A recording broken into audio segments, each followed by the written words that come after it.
A folded napkin has a triangular cross section of sides x plus 1 and x plus 2. If one of the angles of the triangle is 90, find the value of x. One of the angle of is 90 बात कर रहा है, तो इसका मतलब है कि हमारे पास एक ट्राइंगल बनेगी जो कि क्या बनेगी, राइट एंगल ट्राइंगल बनेगी, और पहले लिखें ए बी सी, और एक कह रहा है जी x प्लस 2 सेंटीमीटर इधर लिख देंगे, x प्लस 1 बी को दे रहे हैं, x प्लस 1 सेंटीमीटर और तीसरी x है तो x सेंटीमीटर इधर लिख देंगे। आई थिंक यूनिट क्या है, सेंटीमीटर है, ठीक है। अब देखें आपके ज़हन में होगा कि मैंने x प्लस 2 यहाँ पर लिखा है। x प्लस 2 देखो सबसे बड़ी साइड होती है, x प्लस ये वाली साइड बड़ी होती है, उसके बाद ये वाली साइड बड़ी होती है और लास्ट में ये वाली साइड, यानी जो बेस होता है वो जो छोटा होता है परपेंडिकुलर और हाइपोटेन्यूज बड़ा होता है। सबसे बड़ा क्या होता है आपका, परपेंडिकुलर होता है, सॉरी हाइपोटेन्यूज होता है, फिर परपेंडिकुलर होता है और लास्ट में आपका बेस होता है, जो बेस छोटा होता है।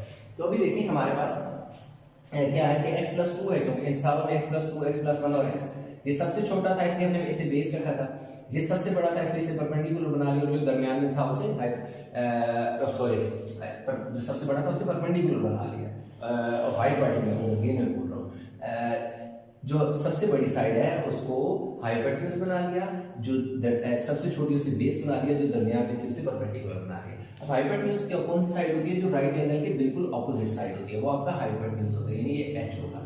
हाइपोटेन्यूज के बिल्कुल ऑपोजिट साइड दूसरी साइड होता है, वो आपका परपेंडिकुलर होता है, और जो पीछे बच जाता है that is the third side, वो बेस होती है। और अब हम क्या करेंगे, इन ट्रायंगल कौन सी ए बी सी, जिसमें एंगल बी जो है वो क्या है 90 डिग्री है, ठीक है, कि ए बी सी हमारे पास एक ट्रायंगल है जिसमें एंगल बी क्या है 90 डिग्री है। अब इसमें क्या लगा लेंगे, applying the Pythagoras theorem, hypotenuse का स्क्वायर, परपेंडिकुलर का स्क्वायर और बेस का स्क्वायर। हाइपोटेन्यूज क्या है आपके पास, x प्लस 2 का square is equal to perpendicular x plus 1 है, और बेस आपके पास क्या है ये x है। इनका स्क्वायर फार्मूला कौन सा लगेगा, a प्लस b का होल स्क्वायर जो है हम फार्मूला लगाएंगे, जो इक्वल होता है a square plus b square plus 2ab, यानी कि फर्स्ट नंबर का स्क्वायर प्लस सेकंड का स्क्वायर प्लस 2 फार्मूले का first into second, first into second. ये काम हम यहां पे करेंगे, फर्स्ट का स्क्वायर दैट इज x का स्क्वायर प्लस सेकंड का स्क्वायर दैट इज 2 का square plus 2 first number that is x, second number that is b 2, यानी a square plus b square plus 2ab। इस तरह समझे, या इस तरह समझे कि पहले नंबर का स्क्वायर प्लस दूसरे नंबर का स्क्वायर प्लस 2 लगाएं, फिर पहला नंबर इनटू दूसरा नंबर लिख लें।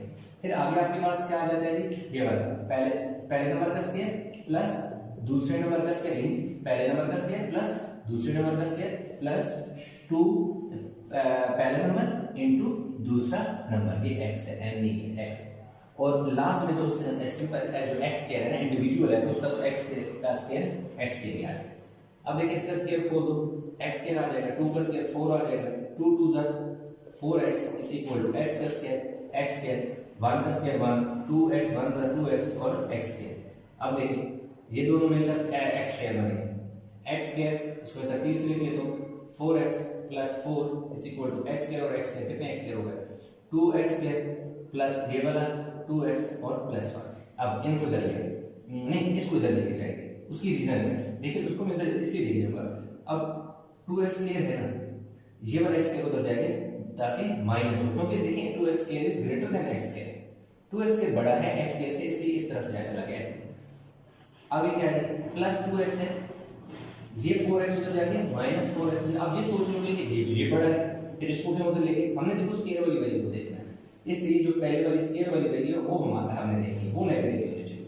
फिर देखो हमारे पास देखो ये वाला क्या है प्लस 1 है, और ये इधर आके माइनस 4 हो गया और दूसरी तरफ 0 हो गया, यानी 0 असल में इधर बचा था तो मैंने 0 इधर के बजाय उधर लिख दिया, आप लिख सकते हैं, ऐसी कोई बात नहीं।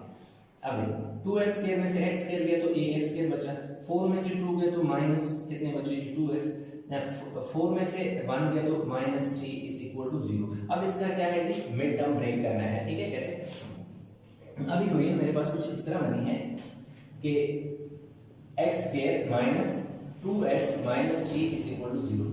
अब दरमियान वाले पहले और लास्ट का प्रोडक्ट क्या है, माइनस 3x स्क्वायर होगा, माइनस 3x स्क्वायर, यानी फर्स्ट और लास्ट का जो प्रोडक्ट है वो माइनस 3x स्क्वायर है। दरमियान वाले नंबर को मैंने ऐसे दो नंबर में ब्रेक करके देखिए लिख देना है कि अगर उन्हें मैं मल्टीप्लाई करूं तो माइनस 3x ही बनना चाहिए। अब अगेन इन दोनों का मैं अगर प्रोडक्ट देखूं तो प्लस माइनस माइनस 3 1 3x और x x है, वही प्रोडक्ट आता है। यानी -3x+1 का जो प्रोडक्ट आता है वही x स्क्वायर और -3 का प्रोडक्ट आता है, यानी जो फर्स्ट और लास्ट का प्रोडक्ट है वही इन दो नंबर का प्रोडक्ट है। एक ये कंडीशन सेटिस्फाई होनी चाहिए मिड टर्म में। दूसरी ये चीज है कि इनको सॉल्व करूं मैं, सम या ऐड या सब्ट्रैक्ट करूं तो ये बनना चाहिए।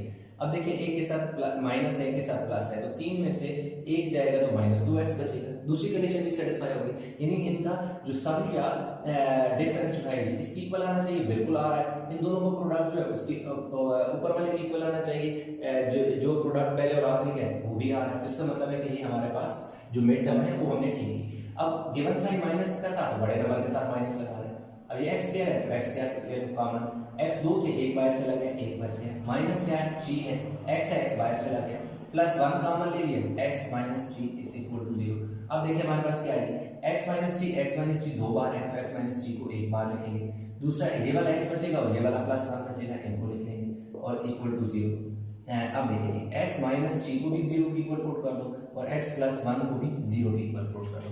अब ये जो x - 3 है उधर जाके क्या हो जाएगा, x = 3 हो जाएगा ये आगे, और ये जो x है ये +1 है उधर जाके -1 हो जाएगा और नॉट पॉसिबल।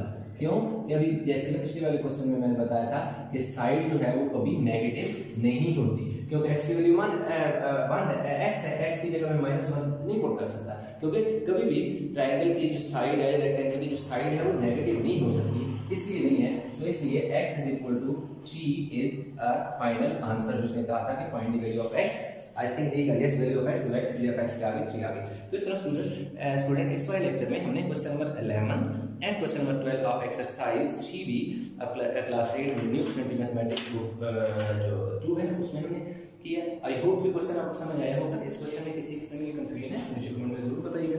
वीडियो कैसी लगी लाइक करें, शेयर करें, चैनल को सब्सक्राइब नहीं किया तो चैनल को जरूर सब्सक्राइब करें। इंशाल्लाह मिलते हैं नए लेक्चर के साथ, तब तक अल्लाह हाफिज़।